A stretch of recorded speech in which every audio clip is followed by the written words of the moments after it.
दोस्तों एक बार फिर से हम आपके लिए new India assurance recruitment 2025 form fill up apply online process की अपडेट लेके आ चुके हैं। किस तरह से आप NIACL अप्रेंटिस के लिए 500 वैकेंसीज के लिए अपना फॉर्म अप्लाई कर सकते हो, स्टेप बाय स्टेप कंप्लीट जानकारी आपको इस वीडियो में दी जाएगी। लास्ट डेट की अपडेट है, केवल 3 दिन शेष रह गए हैं। आप जल्द से जल्द अपना फॉर्म अप्लाई कर ले, कहीं मौका हाथ से छूट न जाए। ऑनलाइन आवेदन करते समय आपको कोई भी ऐसी गलती या फिर मिस्टेक नहीं करनी होगी जिसको करने से आपके एप्लीकेशन फॉर्म रिजेक्ट हो सकते हैं। अप्लाई करते समय आपको कुछ महत्वपूर्ण बातों का भी ध्यान रखना होगा, तभी आपके फॉर्म सक्सेसफुली सबमिट किए जाएंगे। और आवेदन करते समय किस तरह से आप अपनी क्वालिफिकेशन की डिटेल दोगे, कैसे आप अपने डॉक्यूमेंट, फोटोग्राफ, सिग्नेचर और कितने केबी में आप अपलोड करोगे, कैसे NATS पोर्टल पर आप अपनी वैकेंसी सर्च करोगे, कंप्लीट जानकारी आपको इस वीडियो में दी जाएगी। जी हाँ दोस्तों, फील्ड प्रेफरेंस आप कैसे दोगे ये जानकारी भी आपको इस वीडियो में मिल जाएगी। तो आपको वीडियो शुरू से लेकर एंड तक बिना स्किप किए हुए देखनी होगी। इस वीडियो को कंप्लीटली देखने पर ही आपके सभी सवाल और डाउट क्लियर होंगे। तो चलिए दोस्तों, बिना कोई वक्त गंवाए शुरू करते हैं NIACL अप्रेंटिस 2025 फॉर्म फिलअप की पूरी जानकारी। फॉर्म भरने से पहले आपको हमारी वेबसाइट IND सरकारी नौकरी के इस पेज पर विजिट करना होगा, जिसका लिंक आपको नीचे description plus first comment box में मिल जाएगा। और हमारे इस पेज पर विजिट करके आप यहां से NIACL अप्रेंटिस का फॉर्म अप्लाई कर सकते हो। New India assurance company limited NIACL के अंतर्गत अप्रेंटिस के लिए 500 वैकेंसीज निकली हुई है, जिसके लिए आवेदन करने का अंतिम मौका है 20 जून 2025 तक आप अप्लाई कर सकते हो। लास्ट डेट की अपडेट है, केवल 3 दिन शेष रह गए हैं। 9000 सैलरी है, ग्रेजुएट डिग्री से आप अप्लाई कर सकते हो।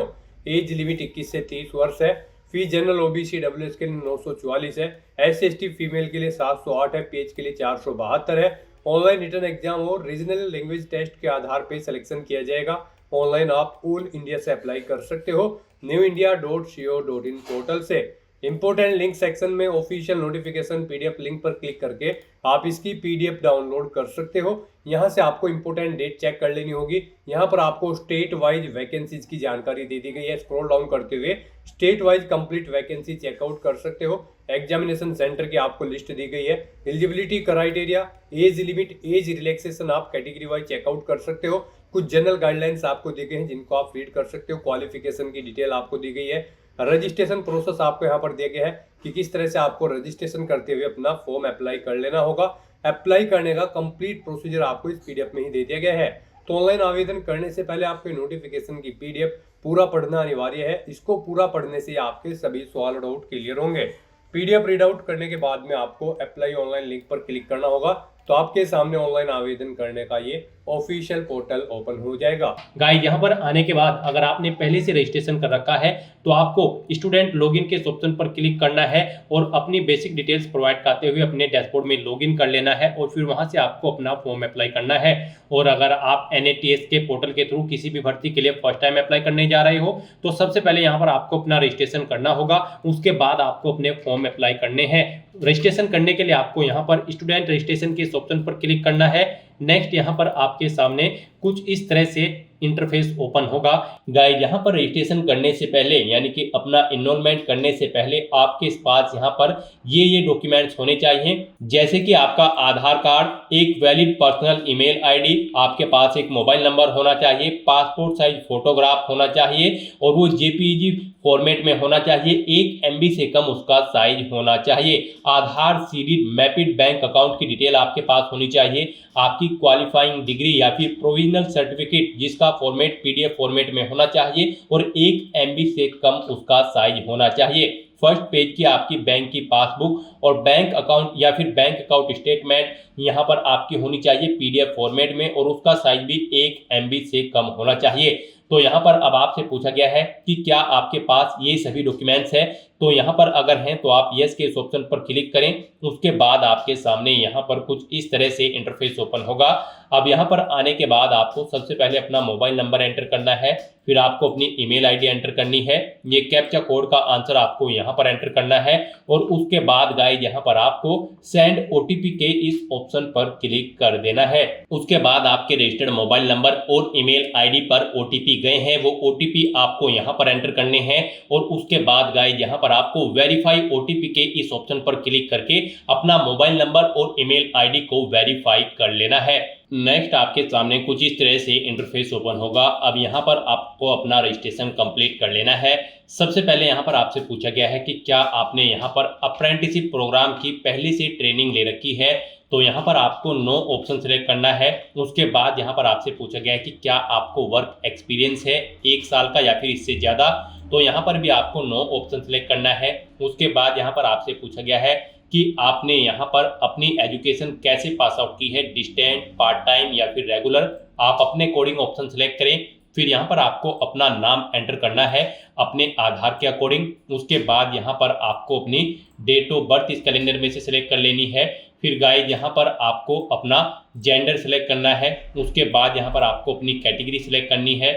फिर यहाँ पर आपको अपना आधार नंबर मेंशन करना है। उसके बाद यहाँ पर आपको अपना आधार कार्ड अपलोड करना है। ये पीडीएफ फॉर्मेट में होना चाहिए, 1 MB से कम उसका साइज होना चाहिए। उसके बाद यहाँ पर आपको अपना स्टेट सेलेक्ट करना है। फिर आपको अपना डिस्ट्रिक्ट यहाँ पर सेलेक्ट कर लेना है। फिर यहाँ पर आपको इंस्टीट्यूट का नाम सेलेक्ट करना है जिससे आपने अपनी क्वालिफिकेशन पास आउट की है, और अगर इस लिस्ट में उसका नाम नहीं है तो यहाँ पर आप अदर ऑप्शन सेलेक्ट कर सकते हैं। उसके बाद यहाँ पर गाइज आपको अपनी एजुकेशन का टाइप सेलेक्ट करना है।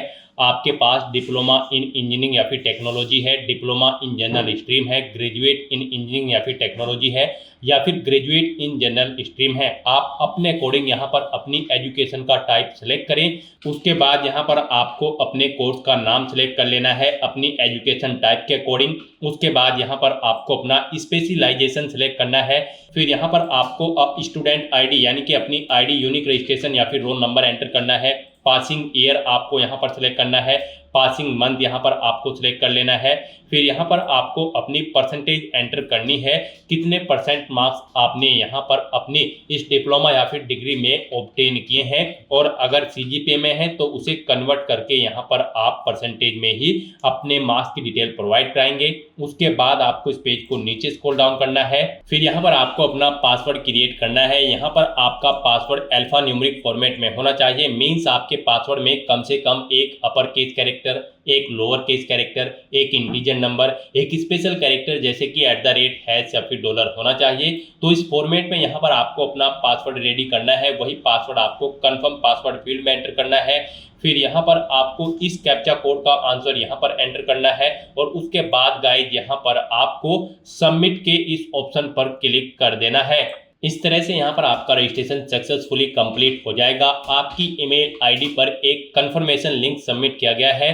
कुछ इस तरह से आपको यहाँ पर ये लिंक मिलेगा। आपको इस लिंक पर क्लिक कर देना है। उसके बाद आपके सामने यहाँ पर कुछ इस तरह से इंटरफेस ओपन होगा। अब यहाँ पर आपको मैसेज शो कर दिया गया है, आपका एक्टिवेशन सक्सेसफुली कंप्लीट हो चुका है, आपका अकाउंट एक्टिवेटेड हो चुका है। अब यहाँ पर आपको लॉगिन करना है। तो यहाँ पर अब आपको अपनी ईमेल आईडी एंटर करनी है, अपना पासवर्ड एंटर करना है जो आपने क्रिएट किया है। ये कैप्चा कोड का आंसर आपको यहाँ पर प्रोवाइड करना है, और उसके बाद गाइस यहाँ पर आपको लॉगिन के इस ऑप्शन पर क्लिक करके अपने डैशबोर्ड में लॉगिन कर लेना है। आपका डैशबोर्ड यहाँ पर कुछ इस तरह से शो होगा। गाइस यहाँ पर आपको 5 स्टेप्स को कंप्लीट करते हुए अपना रजिस्ट्रेशन कंप्लीट करना है। यहाँ पर सबसे पहले आपको अपनी बेसिक डिटेल देनी है, फिर आपको अपनी एजुकेशनल क्वालिफिकेशन की डिटेल देनी है। उसके बाद यहाँ पर आपको अपनी कम्युनिकेशन इन्फॉर्मेशन की डिटेल देनी है। फिर आपको ट्रेनिंग प्रेफरेंस सेलेक्ट करना है, और फिर आपको एंड में अपनी बैंक की डिटेल देते हुए अपना रजिस्ट्रेशन कंप्लीट कर लेना है। तो यहाँ पर आने के बाद सबसे पहले अपना पासपोर्ट साइज फोटो अपलोड करना है। फोटो यहाँ पर आपका JPG, JPEG या फिर PNG फॉर्मेट में होना चाहिए। आपको चूज फाइल बटन पर क्लिक करना है, फाइल को सिलेक्ट कर लेना है, और अपना पासपोर्ट साइज कलर फोटो यहाँ पर आपको अपलोड कर देना है। उसके बाद आपको इस पेज को नीचे स्क्रॉल डाउन करना है, और फिर यहाँ पर आपको अपनी मदर का नाम एंटर करना है। उसके बाद आपको अपने फादर का नेम एंटर करना है। फिर यहाँ पर आपसे पूछा गया है कि क्या आप माइनॉरिटी कम्युनिटी के अंतर्गत आते हैं, अगर आते हैं तो यस करें, और फिर अपनी माइनॉरिटी कम्युनिटी यहाँ पर आप सिलेक्ट करें, और नहीं आते हैं तो यहाँ पर आपको नो ऑप्शन सिलेक्ट कर लेना है।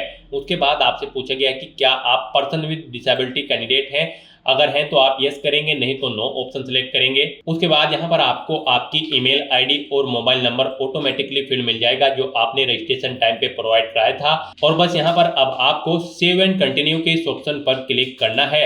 नेक्स्ट यहाँ पर आपको अपनी एजुकेशनल क्वालिफिकेशन की डिटेल देनी है। यहाँ पर आपने रजिस्ट्रेशन टाइम पे जो क्वालिफिकेशन की डिटेल प्रोवाइड कराई थी वो आपको शो कर दी जाएगी। आप चेंज करना चाहते हैं तो चेंज कर सकते हैं, नहीं तो फिर यहाँ पर आपको पेज को नीचे स्क्रॉल डाउन करते हुए आपको अपना प्रोविजनल या फिर पास सर्टिफिकेट यहाँ पर अपलोड करना है। वो आपका पीडीएफ फॉर्मेट में होना चाहिए, 1 MB से कम उसका साइज होना चाहिए। आपको चूज फाइल बटन पर क्लिक करना है, फाइल को सिलेक्ट करना है और अपनी एजुकेशनल क्वालिफिकेशन का सर्टिफिकेट यहाँ पर आपको अपलोड कर देना है। और उसके बाद आपसे पूछा गया है आपने जो भी क्वालिफिकेशन की होगी, आपने जो ऊपर डिटेल प्रोवाइड कराई है वो आपने किसके बाद की थी, डिप्लोमा, हायर क्वालिफिकेशन या फिर हाई स्कूल या फिर ITI। आप अपने अकॉर्डिंग यहाँ पर ऑप्शन सेलेक्ट करें और उसकी डिटेल फिर यहाँ पर दें। जैसे कि यहाँ पर आपको सबसे पहले अपना स्टेट सेलेक्ट करना है, फिर यहाँ पर आपको अपना स्कूल या इंस्टीट्यूट का डिस्ट्रिक्ट सेलेक्ट करना है। जो क्वालिफिकेशन की डिटेल यहाँ पर आप प्रोवाइड करने जा रहे हैं वो आपने किस डिस्ट्रिक्ट से पास आउट की है। फिर यहाँ पर आपको स्कूल या इंस्टीट्यूट का नाम देना है, फिर आपको अपने बोर्ड का नाम देना है जिससे आपने अपनी 10वीं या फिर 12वीं क्लास पास आउट की है, या फिर स्कूल का नाम दे जिससे आपने अपनी ITI या फिर डिप्लोमा पास आउट किया है। फिर यहाँ पर आपको अपनी ID, स्टूडेंट ID या फिर इनरोलमेंट नंबर एंटर करना है। उसके बाद आपने कितनी परसेंटेज यहाँ पर ऑब्टेन किए हैं वो आपको एंटर करनी है। अपने बारे में आप इंफॉर्मेशन यहाँ पर दें। फिर यहाँ पर आपको अपनी जनरल स्किल्स की डिटेल देनी है। फिर यहाँ पर आपको अपनी लैंग्वेज की डिटेल देनी है, कौन कौन सी लैंग्वेज यहाँ पर आप जानते हैं, जैसे कि हिंदी, इंग्लिश या फिर उर्दू। कोमा लगाकर आपको अपनी लैंग्वेज की डिटेल यहाँ पर प्रोवाइड करा देनी है कुछ इस तरह से। और फिर यहाँ पर गाइज आपको अपनी डिटेल प्रोवाइड कराने के बाद सेव एंड कंटिन्यू के इस ऑप्शन पर क्लिक करना है। नेक्स्ट यहाँ पर आपको अपनी कम्युनिकेशन इन्फॉर्मेशन देनी है। यहाँ पर सबसे पहले आपको अपना परमानेंट एड्रेस एंटर करना है। आप अपना पिन कोड एंटर करें, पोस्ट ऑफिस सेलेक्ट करें, डिस्ट्रिक्ट सेलेक्ट करें, स्टेट सेलेक्ट करें। उसके बाद यहाँ पर आप अपना एड्रेस मेंशन कर दें और उसके बाद यहाँ पर आपको अपना प्रजेंट एड्रेस देना है। और अगर आपका प्रजेंट एड्रेस आपके परमानेंट एड्रेस के अकॉर्डिंग सेम है तो आप इस चेकबॉक्स को ओके कर दें। ऑटोमेटिकली आपका प्रजेंट एड्रेस आपके परमानेंट एड्रेस के अकॉर्डिंग फिल हो जाएगा। उसके बाद गाइज यहाँ पर आपको सेव एंड कंटिन्यू के इस ऑप्शन पर क्लिक कर देना है। नेक्स्ट यहाँ पर आपको अपनी ट्रेनिंग प्रेफरेंस देनी है। सबसे पहले यहाँ पर आपको अपनी ट्रेनिंग के लिए लोकेशन सेलेक्ट कर लेनी है। 3 चॉइसेस आपको दी गई हैं। पहले आप स्टेट सेलेक्ट करें, फिर यहाँ पर आप डिस्ट्रिक्ट सेलेक्ट करें। इस तरह से आपको 1 बाय 1 करके यहाँ पर अपनी 3 लोकेशन सेलेक्ट कर लेनी है। उसके बाद यहाँ पर गाइड आपको अपनी फील्ड प्रेफरेंस देनी है। फील्ड प्रेफरेंस में भी आपको 3 चॉइसेस दी गई हैं। आप 3 फील्ड यहाँ पर सेलेक्ट कर सकते हैं अपनी चॉइस के अकॉर्डिंग। आप अपनी चॉइस के अकॉर्डिंग कोई भी 3 फील्ड यहाँ पर सेलेक्ट करें। यहाँ पर केयरफुली आपको अपनी फील्ड प्रेफरेंस सेलेक्ट करनी है। इसी के अकॉर्डिंग ही आपको आपके डैशबोर्ड में वैकेंसी शो होंगी, यानी कि जो भी आपकी फील्ड प्रेफरेंस होगी और उससे रिलेटेड भर्ती जब आएगी तभी आप उन पर अप्लाई कर पाओगे। इन फील्ड प्रेफरेंसेस से अलग अगर आपकी भर्ती कोई निकलेगी अप्रेंटिस की तो फिर आपके सामने वहां पर वैकेंसी शो नहीं होगी। आपकी फील्ड प्रेफरेंस से अलग जो भी भर्तियां होंगी उन पर आप अप्लाई नहीं कर पाओगे। तो यहाँ पर आपको अपनी क्वालिफिकेशन के अकॉर्डिंग फील्ड प्रेफरेंस देनी है। 3 फील्ड प्रेफरेंस यहाँ पर आपको देनी है और उसके बाद गाइज आपको यहाँ पर सेव एंड कंटिन्यू के इस ऑप्शन पर क्लिक कर देना है। नेक्स्ट यहाँ पर आपको अपनी बैंक डिटेल देनी है। यहाँ पर आने के बाद सबसे पहले आपको अपने बैंक का IFSC कोड एंटर करना है। फिर उसके अकॉर्डिंग यहाँ पर आपको बैंक ब्रांच नेम मिल जाएगा और आपके बैंक का नेम यहाँ पर आपको ऑटोमेटिकली मिल जाएगा। उसके बाद यहाँ पर आपको बैंक अकाउंट होल्डर का नाम देना है, यानी आपको आपका नाम देना है जो आपके बैंक के अकाउंट में है। उसके बाद आपको यहाँ पर अपना बैंक अकाउंट नंबर देना है। फिर गाइज यहाँ पर आपको अपनी पासबुक अपलोड करनी है, या फिर अगर आपका करंट अकाउंट है तो फिर यहाँ पर आपको अपनी स्टेटमेंट अपलोड कर देनी है। वो यहाँ पर आपके PDF फॉर्मेट में होने चाहिए। आपको चूज फाइल बटन पर क्लिक करना है, फाइल को सेलेक्ट कर लेना है और अपनी पासबुक या फिर बैंक स्टेटमेंट यहाँ पर आपको अपलोड कर देनी है। और उसके बाद गाइज आपको यहाँ पर सेव एंड प्रीव्यू के इस ऑप्शन पर क्लिक कर देना है। नेक्स्ट यहाँ पर आपको आपके रजिस्ट्रेशन का पूरा प्रीव्यू शो कर दिया गया है। आपको सभी डिटेल्स केयरफुली चेकआउट करनी है। पेज को नीचे स्क्रॉल डाउन करना है, इस चेकबॉक्स को आपको ओके करना है और यहाँ पर अगर कोई मिस्टेक है तो आप एडिट के इस ऑप्शन पर क्लिक करके अपने रजिस्ट्रेशन फॉर्म में आप एडिट कर सकते हो। सभी चीजें ओके हैं तो आप प्रिंट के ऑप्शन पर क्लिक करके अपने रजिस्ट्रेशन फॉर्म का एक हार्ड कॉपी प्रिंट आउट ले सकते हो। और फिर गाइज यहाँ पर आपको फाइनल सबमिट के इस ऑप्शन पर क्लिक कर देना है। नेक्स्ट आपको आपके डैशबोर्ड में डायरेक्ट कर दिया जाएगा। जाएगा। यहाँ पर आपको एक इनरोलमेंट आईडी प्रोवाइड करा दी गई है। आपको इसे केयरफुली नोट डाउन करके रख लेना है फ्यूचर यूज के लिए, और ये आईडी आपकी रजिस्टर्ड ईमेल आईडी पर भी सबमिट कर दी गई है। यहाँ पर आपका NATS के पोर्टल पर रजिस्ट्रेशन सक्सेसफुली कंप्लीट हो चुका है। फिर यहाँ पर आपको आपके डैशबोर्ड में इस पेज को नीचे स्क्रॉल डाउन करना है और आपको यहाँ पर अप्लाई अगेंस्ट एडवर्टाइज वैकेंसीज के इस सेक्शन में आ जाना है। यहाँ पर आकर आपको एंट्रीज में मैक्सिमम 100 एंट्रीज सेलेक्ट कर लेना है। उसके बाद यहाँ पर आपको जो आपके डैशबोर्ड में आपकी प्रोफाइल से वैकेंसीज मैच करती है उसके अकॉर्डिंग यहाँ पर आपको वैकेंसीज शो कर दी गई है। आप यहाँ पर इस पेज को नीचे स्क्रॉल डाउन करें। यहाँ पर आने के बाद आप देखेंगे कि यहाँ पर the new India assurance company limited में 500 अप्रेंटिस की वैकेंसीज निकली हुई है। यहाँ पर आप अप्लाई कर सकते हो। 6 जून से स्टार्ट हो चुकी है भर्ती, 20 जून 2025 लास्ट डेट है। यहाँ पर अलग अलग स्टेट के लिए वैकेंसीज पर अप्लाई करने के लिए आपको लिंक दिए गए हैं। यहाँ पर आप व्यू के ऑप्शन पर क्लिक करके, जी हाँ दोस्तों, यहाँ पर आप व्यू के इस लिंक पर क्लिक करें और चेकआउट कर लें कि ये vacancy new India assurance company की किस स्टेट में निकली है, और उसके लिए आप फिर अप्लाई कर सकते हो। यहाँ पर जितने भी स्टेट में वैकेंसी निकली है उनके लिए आपको अलग अलग लिंक दिए गए हैं। आप जिस भी स्टेट के लिए अप्लाई करना चाहते हैं व्यू के लिंक पर क्लिक करके आप डिटेल चेकआउट कर लें, और फिर यहाँ पर गाइज आप अप्लाई के इस ऑप्शन पर क्लिक करके अप्लाई कर सकते हैं। अप्लाई बटन पर क्लिक करने के बाद आप यहाँ पर चेक करोगे, आपके सामने अप्लाइड ऑप्शन शो होगा और यहाँ पर आपके सामने स्टेटस में भी अप्लाइड शो हो जाएगा, यानी कि आप इस भर्ती के लिए सक्सेसफुली अप्लाई कर चुके हो। तो यहाँ पर आप जिस भी स्टेट की भर्ती के लिए अप्लाई करना चाहते हैं the new India assurance company limited की, यहाँ पर आप अप्लाई के बटन पर क्लिक करके अप्लाई कर सकते हैं। और गाइस, यहाँ पर अगर आपको वैकेंसी सर्च करते हुए प्रॉब्लम हो रही तो यहाँ पर आप सर्च में the new India assurance company type करें, आपके सामने यहाँ पर वैकेंसी शो हो जाएंगी और फिर यहाँ पर आप सिंपली अप्लाई के बटन पर क्लिक करके इन वैकेंसीज के लिए अप्लाई कर सकते हो। उसके बाद यहाँ पर आप एप्लीकेशन मैनेजमेंट की स्टेप पर क्लिक करके अपने डैशबोर्ड में चेकआउट कर सकते हो कि यहाँ पर आप the new India assurance company limited के लिए सक्सेसफुली अप्लाई कर चुके हो। आपको यहाँ पर अप्लाइड शो हो जाएगा। यहाँ पर आप अप्लाई तो कर चुके हो, अब आपको अपना फीस पेमेंट करना होगा। फीस पेमेंट के लिए क्या होगा, यहाँ पर सक्सेसफुली अप्लाई करने के बाद आपके 4 या 5 घंटे बाद आपकी रजिस्टर्ड ईमेल आईडी पर फीस पेमेंट के लिए एक लिंक सबमिट किया जाएगा। उसके थ्रू आप अपना फीस पेमेंट कर सकते हो। उसमें आपको सभी डिटेल्स प्रोवाइड कर दी जाएगी, जैसे कि किस अकाउंट नंबर में आपको अपनी फीस जमा करानी है, किस नाम पर आपको फीस जमा करानी है और कितना अमाउंट आपको फीस का जमा कराना है। पूरी जानकारी आपको उस ईमेल में मिल जाएगी। यहाँ पर आप परेशान ना हो, साथ के साथ आपको ईमेल नहीं मिलेगी। 4-5 घंटे या फिर 1 या 2 दिन के बाद भी आपकी ईमेल आईडी पर मेल आ जाएगी और फिर आपको अपना फीस पेमेंट करना है। तो दोस्तों, ऐसे आप the new India assurance company limited apprentice के 500 खाली पदों को भरने के लिए अपने फॉर्म अप्लाई कर सकते हो बिना कोई मिस्टेक किए हुए। आज की इस वीडियो में बस इतना ही। आई होप ये वीडियो आपको पसंद आई होगी। अगर पसंद आई हो तो इसे लाइक और शेयर करें। चैनल पर नए हो तो इसे सब्सक्राइब कर लें। Thanks for watching.